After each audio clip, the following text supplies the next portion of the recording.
ದೈವಿಕ ಗುಣಗಳನ್ನು, ಮಗುವಿನ ಒಂದು ದೈವಿಕ ಗುಣಗಳನ್ನು ಜಾಗೃತ ಮಾಡೋದೇ ಗರ್ಭ ಸಂಸ್ಕಾರ ಅಂತ ಹೇಳ್ತೀವಿ.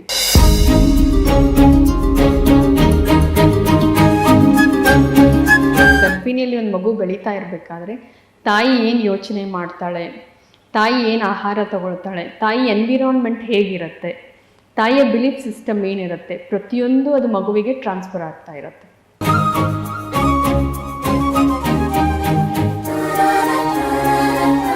ನಾವು ಮಗುನ ಈ ಮಗು ಬರಲಿ ಅಂತ ನಾವು ಡಿಸೈಡ್ ಮಾಡೋದಿಲ್ಲ, ಮಗುನೇ ಡಿಸೈಡ್ ಮಾಡುತ್ತೆ ನಾ ಈ ಗರ್ಭದಲ್ಲಿ ಹೋಗ್ತೀನಿ ಅಂತ ಹೇಳಿ.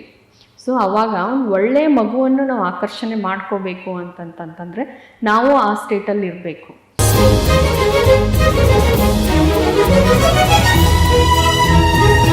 ಫುಡ್ ವೈಸ್ ಅಂದರೆ ಇವಾಗ ಕೆಲವ್ರು ಹೇಳ್ತಾರೆ ಭಗವದ್ಗೀತೆನ ಕೇಳಿ, ಒಳ್ಳೆ ಗೀತೆಗಳನ್ನ ಕೇಳಿ, ಒಳ್ಳೆ ಚಿತ್ರಗಳನ್ನು ಕೇಳಿ, ಒಳ್ಳೆ ಕೆಲಸಗಳನ್ನು ಮಾಡಿ ಅಂತೇಳಿ, ಇದೆಲ್ಲ ಇಂಪ್ಲಿಮೆಂಟೇಷನ್ ಉಪಯೋಗಕ್ಕೆ ಬರುತ್ತಾ?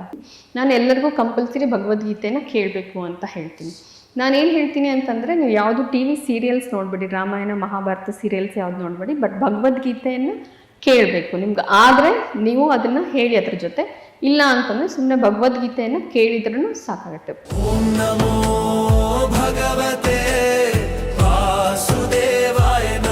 2,50,000 ನ್ಯೂರಾನ್ಸು ಪ್ರತಿ ನಿಮಿಷಕ್ಕೆ ತಾಯಿಯಲ್ಲಿ ಬೆಳೀತಾ ಇರುತ್ತೆ. ಬಟ್ ಅವೆಲ್ಲ ನ್ಯೂರಾನ್ಸು ಉಳ್ಕೊಳ್ಳೋದಿಲ್ಲ. ಸೊ ತಾಯಿ ಕೆಲವೊಂದು ಆ್ಯಕ್ಟಿವಿಟೀಸ್ ಮಾಡಿದರೆ ಆ ನ್ಯೂರಾನ್ಸು ಒಂದಕ್ಕೊಂದು ಕನೆಕ್ಟ್ ಆಯಿತು ನ್ಯೂರಾನ್ಸ್ ಅಂತಂದರೆ ಅವು ಉಳ್ಕೊಳ್ಳುತ್ತೆ, ಇಲ್ಲ ಅಂತಂದರೆ ಹೋಗ್ಬಿಡತ್ತೆ.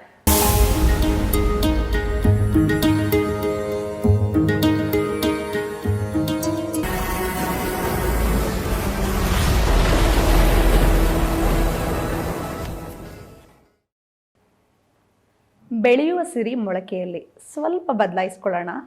ಅದೇನೆಂದರೆ, ಬೆಳೆಯುವ ಮಗು ಯಾವ ಹಂತದಲ್ಲಿ ಅಂದರೆ ಗರ್ಭಾವಸ್ಥೆಯಲ್ಲಿ. ಹೌದು, ಈ ಹಿಂದೆ ನಾವು ಮಹಾಭಾರತದಲ್ಲೇ ಕೇಳಿದ್ದೀವಿ ಅಭಿಮನ್ಯು ಹೇಗೆ ಗರ್ಭಾವಸ್ಥೆಯಲ್ಲೇ ಸಾಕಷ್ಟು ವಿದ್ಯೆಗಳನ್ನು ಕಲಿತರು ಅಂತ ಹೇಳಿ. ಅಂದಿನಿಂದ ಇಂದಿನವರೆಗೂ ಪ್ರತಿ ತಾಯಂದಿರು ಹೇಳೋ ಒಂದೇ ಒಂದು ಮಾತಂದರೆ, ಮಗು ಎಲ್ಲ ಆ್ಯಕ್ಟಿವಿಟಿಗಳನ್ನ ಕಲಿಯುತ್ತೆ ಅಂತ ಹೇಳಿ. ಹೌದು, ಇದಕ್ಕಾಗೆ ಒಂದು ಪ್ರತ್ಯೇಕವಾದಂತಹ ಕೋರ್ಸ್ ಇದೆ. ಆ ಕೋರ್ಸೇ ಗರ್ಭಾವಸ್ಥೆಯ ಕೋರ್ಸ್ ಅಂತ. ಅದನ್ನು ಧಾರವಾಡದಲ್ಲಿರುವಂತಹ ಪ್ರತಿಭಾ ಮಾಶಾಳ್ ಮೇಡಮ್ ಸಾಕಷ್ಟು ಜನರಿಗೆ ಇಂಪ್ಲಿಮೆಂಟ್ ಮಾಡಿ ಸ್ವ ಅನುಭವ ಸಹ ಪಡೆದಿದ್ದಾರೆ. ಹಾಗಾದರೆ ಒಂದು ಮಗು ಊಟಕ್ಕಿಂತ ಮುಂಚಿತವಾಗಿ ಗರ್ಭಾವಸ್ಥೆಯಲ್ಲಿ ಹೇಗೆಲ್ಲ ಬಿಹೇವ್ ಮಾಡಬೇಕು, ತದನಂತರ ಯಾವ ಯಾವ ಹಂತಗಳಲ್ಲಿ ಅದು ಎಫೆಕ್ಟ್ ಆಗುತ್ತೆ ಅಂತ ಮೇಡಮ್ನ ಕಾರ್ಯಕ್ರಮಕ್ಕೆ ಸ್ವಾಗತ ಮಾಡೋ ಮೂಲಕ ತಿಳ್ಕೊಳ್ಳೋಣ. ನಮ್ಮ ಸ್ವಾಗತ. ನಮಸ್ತೆ ಮೇಡಮ್, ಗರ್ಭಾವಸ್ಥೆಯಲ್ಲಿ ಹೇಗೆ ಸಿದ್ಧ ಮಾಡೋದು ಒಂದು ಮಗುನ? ಇದಕ್ಕೇನಂತೀವಿ ಅಂತಂತಂದರೆ, ನಾವು ಗರ್ಭ ಸಂಸ್ಕಾರ ಅಂತ ಹೇಳ್ತೀವಿ. ಅಂದರೆ ಮಗು ಹುಟ್ಟೋಕ್ಕಿಂತ ಮುಂಚೆಯಿಂದ, ಯಾವಾಗ ದಂಪತಿಗಳು ಡಿಸೈಡ್ ಮಾಡ್ತಾರೆ ನನಗೊಂದು ಮಗು ಬೇಕು ಅಂಥೇಳಿ, ಆವಾಗಿಂದ ಇಟ್ಕೊಂಡು ಮಗು ಹುಟ್ಟಿದ ಮೇಲೆ ಆಮೇಲೆ ತಾಯಿ ಮತ್ತು ಮಗುವಿನ ಆರೈಕೆ ಏನು ಮಾಡಬೇಕು ಅಂಥೇಳಿ ಇದೆಲ್ಲ ಒಂದು ನಮ್ಮ ವೇದಗಳಲ್ಲೆಲ್ಲ ಕೊಟ್ಟಿದ್ದಾರೆ ಇದ್ರ ಬಗ್ಗೆ. ಸೊ ಅದಕ್ಕೆ ನಾವು ಗರ್ಭ ಸಂಸ್ಕಾರ ಅಂತೇವಿ. ಗರ್ಭ ಅಂದರೆ ಭ್ರೂಣಕ್ಕೆ ಸಂಸ್ಕಾರ ಕೊಡೋದೇ ಗರ್ಭ ಸಂಸ್ಕಾರ. ಅಂದರೆ ಏನಿರುತ್ತೆ ಅದರೊಳಗೆ ಅಂತಂತಂದರೆ, ಗರ್ಭಾವತಿ ಇರೋರು ಅವ್ರು ಮಾನಸಿಕವಾಗಿ, ದೈಹಿಕವಾಗಿ, ಆಧ್ಯಾತ್ಮಿಕವಾಗಿ ಅವ್ರು ಚೆನ್ನಾಗಿರಬೇಕು. ಆ ಸ್ಥಿತಿಯಲ್ಲಿ, ಒಳ್ಳೆಯ ಒಂದು ಸ್ಥಿತಿಯಲ್ಲಿ ಇದ್ದರೆ ಆಟೋಮೆಟಿಕ್ಲಿ ಅಲ್ಲಿ ಬೆಳೆಯೋ ಮಗುನೂ ಒಂದು ಒಳ್ಳೆಯ ಸ್ಥಿತಿಯಲ್ಲಿ ಇರುತ್ತೆ. ಸೊ ಅದಕ್ಕೆ ನಾವು ಗರ್ಭ ಸಂಸ್ಕಾರ ಅಂತ ಹೇಳ್ತೀವಿ. ದೈವಿಕ ಗುಣಗಳನ್ನು, ಮಗುವಿನ ಒಂದು ದೈವಿಕ ಗುಣಗಳನ್ನು ಜಾಗೃತ ಮಾಡೋದೇ ಗರ್ಭ ಸಂಸ್ಕಾರ ಅಂತ ಹೇಳ್ತೀವಿ. ಸೊ ಇದರಲ್ಲಿ ಏನಿರುತ್ತೆ ಅಂತಂತಂದರೆ, ನಾವೀಗ ನೋಡಿದರೆ ಹಳೆ ಕಾಲದಲ್ಲಿ ಜನರು ಏನಂತ ಇದ್ರು, ಗರ್ಭಾವತಿ ಯಾವಾಗಲೂ ನಗ್ನಗ್ತಾ ಇರಬೇಕು, ಖುಷಿಯಾಗಿರಬೇಕು ಅಂತ. ಅದಕ್ಕೂ ಒಂದು ರೀಸನ್ ಇದೆ.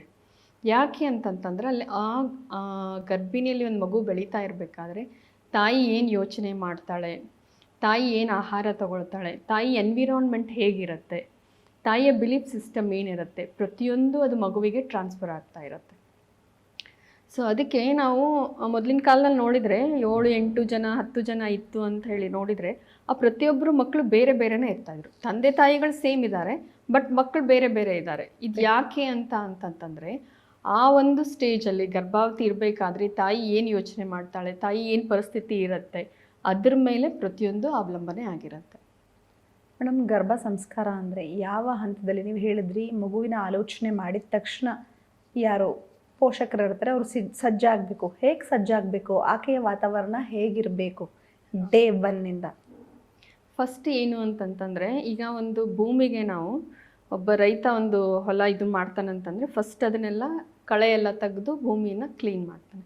ಸೊ ಆಗಲೇ ನಮ್ಮಲ್ಲೂ ಏನು ಮಾಡಬೇಕು ಅಂತಂದರೆ, ಈ ದಂಪತಿಗಳು ಈಗ ನನಗೆ ಮಗು ಬೇಕು ಅಂತ ಡಿಸೈಡ್ ಮಾಡಿದ ಮೇಲೆ ಅವರು ಶುದ್ಧೀಕರಣ ಅಂತ ಹೇಳ್ತೀವಿ ನಾವು.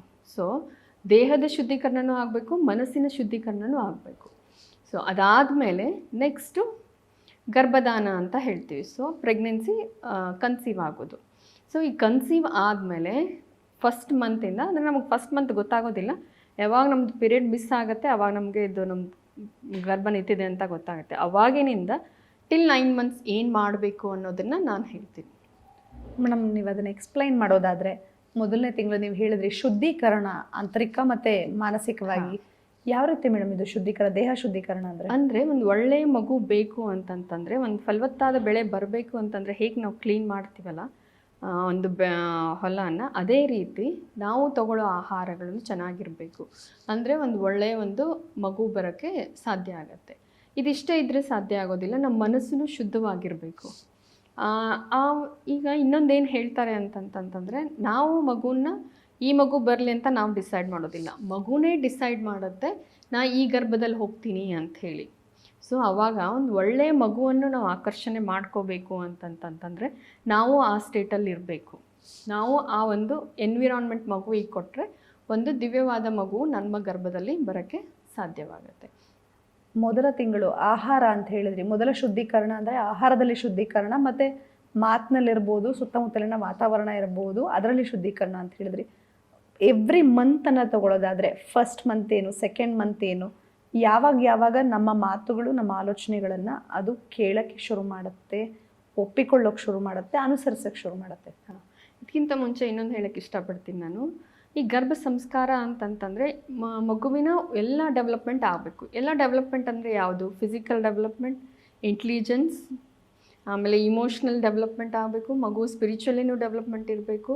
ಸೊ ಇವೆಷ್ಟು ಡೆವಲಪ್ ಆದರೆ ಒಂದು ಸಮಗ್ರ ಮಗುವಿನ ಬೆಳವಣಿಗೆ ಆಯಿತು ಅಂತ ಹೇಳ್ತೀವಿ.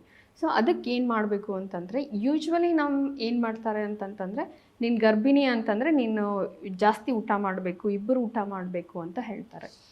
ಸೊ ಆ ಕಾನ್ಸೆಪ್ಟ್ಗಿಂತ ನಮ್ಗೆ ಏನು ಬೇಕಾಗತ್ತೆ, ಮಗುವಿಗೆ ಯಾವ ಹಂತದಲ್ಲಿ ಏನು ಬೇಕು ಆ ಆಹಾರವನ್ನು ನೀವು ಜಾಸ್ತಿ ಅಥವಾ ಆ ಆಹಾರವನ್ನು ತಗೊಳ್ತಾ ಹೋದರೆ ಏನು ಮಗುವಿಗೆ ಬೇಕಾಗಿರುತ್ತೆ ಅದೆಲ್ಲ ಮಿನರಲ್ಸ್ ಇರ್ಬೋದು, ವಿಟಮಿನ್ಸ್ ಇರ್ಬೋದು, ಅವೆಲ್ಲ ಮಗುವಿಗೆ ಬರುತ್ತೆ. ಬಟ್ ನಾವೇನಂತೀವಿ, ನೀನು ಜಾಸ್ತಿ ಊಟ ಮಾಡಬೇಕು ಅಂಥೇಳಿ ಊಟದ ಮೇಲೆ ಸ್ಟ್ರೆಸ್ ಮಾಡ್ತೀವಿ, ಬಟ್ ನ್ಯೂಟ್ರಿಯೆಂಟ್ಸ್ ಮೇಲೆ ನಾವು ಸ್ಟ್ರೆಸ್ ಮಾಡೋದಿಲ್ಲ.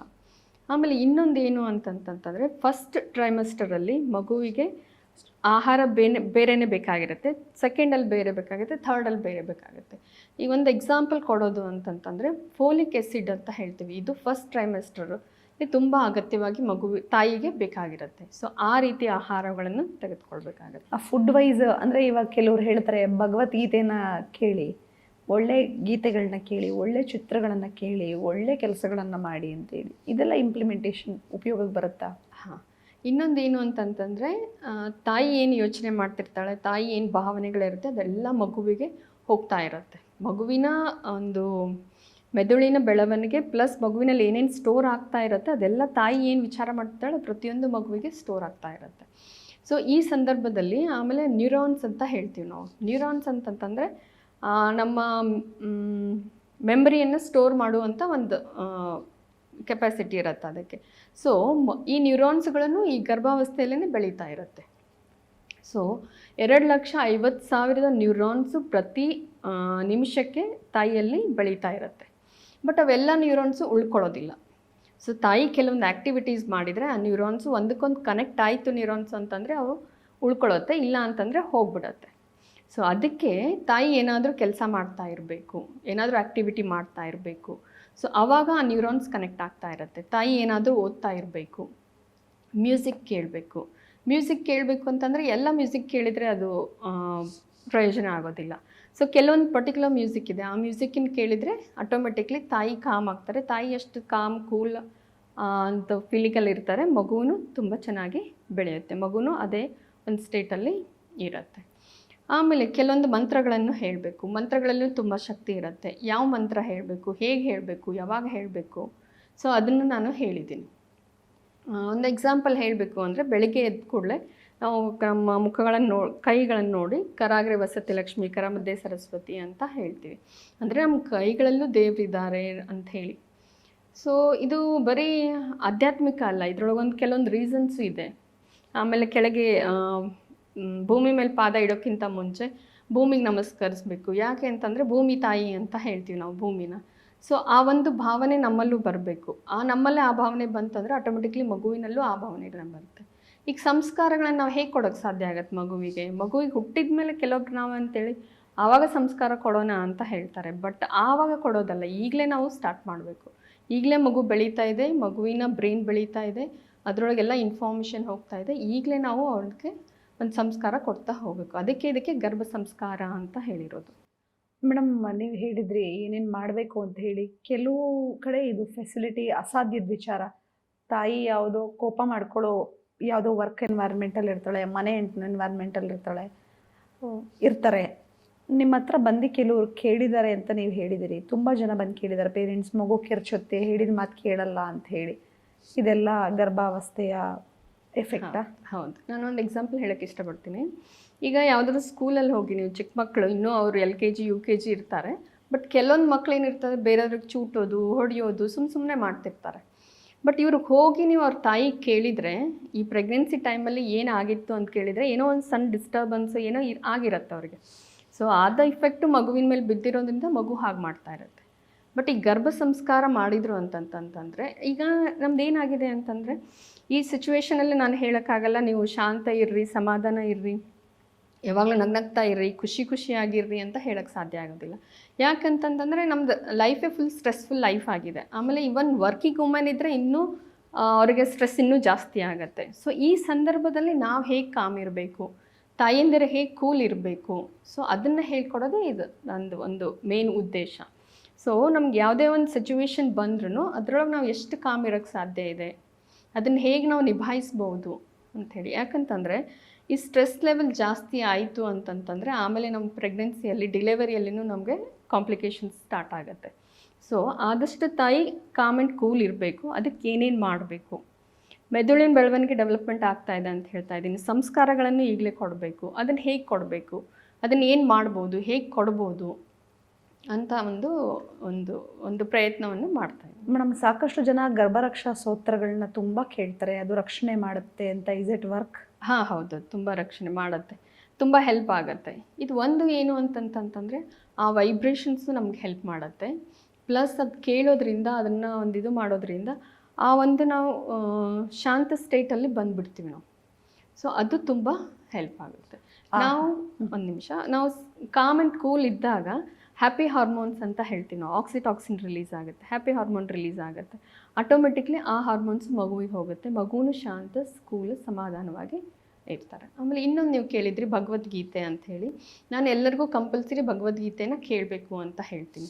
ನಾನೇನು ಹೇಳ್ತೀನಿ ಅಂತಂದರೆ, ನೀವು ಯಾವುದು TV ಸೀರಿಯಲ್ಸ್ ನೋಡಬೇಡಿ, ರಾಮಾಯಣ ಮಹಾಭಾರತ ಸೀರಿಯಲ್ಸ್ ಯಾವುದು ನೋಡಬೇಡಿ, ಬಟ್ ಭಗವದ್ಗೀತೆಯನ್ನು ಕೇಳಬೇಕು. ನಿಮ್ಗೆ ಆದರೆ ನೀವು ಅದನ್ನು ಹೇಳಿ ಅದ್ರ ಜೊತೆ. ಇಲ್ಲ ಅಂತಂದರೆ ಸುಮ್ಮನೆ ಭಗವದ್ಗೀತೆಯನ್ನು ಕೇಳಿದ್ರೂ ಸಾಕಾಗುತ್ತೆ. ಯಾಕಂದರೆ ಇಲ್ಲಿ ಏನು ಮಾಡಬೇಕಲ್ಲ ಈ ಭೂಮಿ ಮೇಲೆ, ಅದನ್ನೆಲ್ಲನೂ ಶ್ರೀಕೃಷ್ಣ ಪರಮಾತ್ಮ ಭಗವದ್ಗೀತೆಯಲ್ಲೇ ಹೇಳಿಬಿಟ್ಟಿದ್ದಾರೆ. ಸೊ ಅದನ್ನು ಬಿಟ್ಟು ಬೇರೆ ಕಲಿಯೋದು ಏನೂ ಇಲ್ಲ. ಈಗ ನಾವು ಕಲಿತಾ ಇದ್ದೀವಿ ಅಂತ ಹೇಳ್ತಾ ಇದ್ದೀವಿ, ಬಟ್ ಇದೆಲ್ಲ ನಮ್ಮದು ಹೊಟ್ಟೆ ಪೂರ್ತಿ ತುಂಬಿಸ್ಕೊಳ್ಳೋಕ್ಕೆ ಕಲಿತಾ ಇರೋದು. ಸೊ ಉಳಿದದ್ದು ಕಲಿಯೋದು ಏನಿದೆ ಅಲ್ಲ, ಅದೆಲ್ಲ ನಮಗೇನು ಸಂಸ್ಕಾರ ಅಂತ ಹೇಳ್ತಾ ಇದ್ವಿ, ಅದು ಅದರೊಳಗಿದೆ. ಸೊ ಅದು ಸುಮ್ಮನೆ ಅವ್ನು ಕೇಳ್ತಾ ಹೋದರೆ ಸಾಕು, ನಮಗೆ ಆ ವೈಬ್ರೇಷನ್ಸ್ ಅಂತ ಹೇಳ್ತೀವಿ ನಾವು. ಸೊ ಆ ಫ್ರೀಕ್ವೆನ್ಸಿ, ಆ ವೈಬ್ರೇಷನ್ಸು ನಮಗೆ ಬರ್ತಾ ಹೋಗುತ್ತೆ. ಸೊ ತುಂಬ ಅದು ಒಂದು ಒಳ್ಳೆ ಇಫೆಕ್ಟ್ ಕೊಟ್ಟಿದೆ. ಮೇಡಮ್, ಫೈನಲಿ ಇದನ್ನ ನೀವು ಪರ್ಸ್ನಲಿ ಎಕ್ಸ್ಪೆರಿಮೆಂಟ್ ಮಾಡಿದಿರಿ ಅಂತ ಹೇಳಿದಿರಿ. ಅದರ ರಿಸಲ್ಟ್ ಹೇಗಿದೆ ನಿಮಗೆ? ನೀವು ಇದನ್ನು ಹೇಗೆ ಹುಡುಕಿದ್ರಿ? ಇದೇನಂದ್ರೆ, ನನ್ನ ಫಸ್ಟ್ ಮಗು ಪ್ರೆಗ್ನೆನ್ಸಿ ಇದ್ದಾಗ ನಂಗೆ 7th ಮಂತಿಗೆ ಒಬ್ಬರು ಹೇಳಿದರು, ರಾಜನ್ ಸರ್ ಅಂಥೇಳಿ, ಹಿಂಗೆ ಗರ್ಭ ಸಂಸ್ಕಾರ ಅಂತ ಇರುತ್ತೆ ಅಂತ ಹೇಳಿದರು. ಓಕೆ, ಹಂಗಂದ್ರೆ ಕಳಿಸಿ ಅಂತ ಹೇಳಿದೆ. ಅವಾಗ ಒಂದು CD ಕೊಟ್ಟಿದ್ರು ಅಷ್ಟೇ, ಕೆಲವೊಂದು ಮಂತ್ರಗಳು, ಕೆಲವೊಂದು ಹಾಡುಗಳು ಅಷ್ಟೇ ಇತ್ತು. ಅದನ್ನು ಮಾಡಿದೆ ನಾನು. ಆಮೇಲೆ ಸರ್ಗೆ ಒಬ್ಬರೊಂದು ಬುಕ್ ಕೊಟ್ಟರು. ಆ ಬುಕ್ಕಲ್ಲಿ ಷೋಡಶ ಸಂಸ್ಕಾರಗಳು ಅಂಥೇಳಿ, ಅದನ್ನು ಹೇಗೆ ಮಾಡಬೇಕು ಅಂಥೇಳಿ ಅವರು PhD ಮಾಡಿ ಆ ಬುಕ್ಕದ್ದು ಒಂದು PhD ಕಾಪಿ ನಂಗೆ ಕೊಟ್ಟಿದ್ರು. ಸೊ ಇದನ್ನು ನೋಡಿ ಹಂಗಂದರೆ ನಾನು ಮಾಡಬೇಕಿದನ್ನು ಅಂಥೇಳಿ ಪ್ರತಿಯೊಂದು ಅವರು ಡಿಟೇಲಾಗಿ ಕೊಟ್ಟಿದ್ರು. ಅಂದರೆ ಏನು ಮಾಡಬೇಕು, ಯಾವ ಸಂಸ್ಕಾರ ಏನು ಮಾಡಬೇಕು ಅಂಥೇಳಿ. ಯಾಕಂದರೆ ನಮ್ಮ ಈ ಭಾರತ ಸಂಸ್ಕೃತಿಯಲ್ಲಿ ಪ್ರತಿಯೊಂದಕ್ಕೂ ಒಂದು ಸಂಸ್ಕಾರ ಇದೆ. ಮದುವೆ ಆಗಲಿ, ಮದುವೆ ಆಯಿತು ಮುಂಜಿ ಮಾಡೋದು, ನಾಮಕರಣ ಇಡೋದು, ಇವೆಲ್ಲನೂ ಸಂಸ್ಕಾರಗಳಿದ್ದಾವೆ. ಸೊ ಅದರೊಳಗಡೆ ಹಿಂಗೆ ಮಾಡಬೇಕು, ಹಿಂಗೊಂದು ಇರುತ್ತೆ ಅಂಥೇಳಿ ಒಂದು ಬಂತು. ಸೊ ಅದಕ್ಕೆ ನಾನು ಇನ್ನೂ ಡೀಟೇಲಾಗಿ ಮಾಡಬೇಕು ಅಂಥೇಳಿ ನಾನು ಮಾಡಿದ್ದೆ. ಬಟ್ ಇದು ಕೋರ್ಸ್ ಮಾಡಬೇಕು ಅಂತ ವಿಚಾರ ನನಗೆ ಯಾವಾಗ ಬಂತು ಅಂತಂತಂದರೆ, ನಾವು ಇಲ್ಲಿ ವಿಸ್ತಾ ಜಿಂದಗಿಯಲ್ಲಿ ಮೈ ಚೈಲ್ಡ್ ಅಂತ ಒಂದು ಕೋರ್ಸ್ ಇದೆ. ಅಂದರೆ 21ನೇ ಶತಮಾನದಲ್ಲಿ ಮಕ್ಕಳನ್ನು ಹೇಗೆ ಬೆಳೆಸಬೇಕು ಅಂಥೇಳಿ. ಆ ಕೋರ್ಸಲ್ಲಿ ಎಲ್ಲ ಕೆಲವು ತಾಯಂದಿರುಗಳು ನನಗೆ ಕಾಲ್ ಮಾಡ್ತಾಯಿದ್ರು. ಸೊ ನನ್ನ ಮಗು ತುಂಬ ಸಿಟ್ಟು ಮಾಡ್ಕೊಳ್ಳುತ್ತೆ, ಹೇಳಿದ ಮಾತು ಕೇಳೋದಿಲ್ಲ, ಏನು ಮಾಡಬೇಕು ಅಂಥೇಳಿ. ಸೊ ಆವಾಗ ನನಗೇನು ಕಲ್ಪನೆ ಬಂತು ಅಂತಂತಂದರೆ, ಇದನ್ನು ನಾನು ಮಾಡಿದ್ದನ್ನು ಈಗ ನಾನು ಹೇಳಬೇಕಾಗತ್ತೆ ಇವರಿಗೆ, ಅಂದರೆ ಅದು ಒಂದು ಇಫೆಕ್ಟಿವ್ ಆಗುತ್ತೆ. ಯಾಕಂದ್ರೆ ಬೇಸ್ದಿಂದನೇ ಕಂಟಿನ್ಯೂ ಮಾಡಬೇಕು, ಒಂದು ಕೆಲಸ ಮಾಡಿದರೆ ಕರೆಕ್ಟ್ ಆಗುತ್ತೆ ಅಂತ ಅನಿಸಿ ಇದು ಗರ್ಭ ಸಂಸ್ಕಾರ ಕೋರ್ಸು ಮಾಡಿದೆ. ಹೇಳಿದಾಗ ಕೇಳಿದಾಗ ನೋಡಿದಾಗ ಬರಲ್ಲ, ಬದಲಾಗಿ ಗರ್ಭ ಸಂಸ್ಕಾರದಿಂದ ಪ್ರತಿಫಲ ಸಿಕ್ಕಿದೆ ಅಂತ ಹೇಳಿ ಖುದ್ದು ನಮ್ಮ ಜೊತೆ ಅದನ್ನು ಎಕ್ಸ್ಪೆರಿಮೆಂಟ್ ಮಾಡಿರೋರು, ಅದರಿಂದ ಸಾಕಷ್ಟು ಜನಕ್ಕೆ ಮಾರ್ಗದರ್ಶನ ನೀಡಿರೋರು ನಮ್ಮ ಜೊತೆ ಇವತ್ತು ಹಂಚ್ಕೊಂಡಿದ್ದಾರೆ. ನಮ್ಮ ಧನ್ಯವಾದ. ಥ್ಯಾಂಕ್ ಯು, ಧನ್ಯವಾದಗಳು.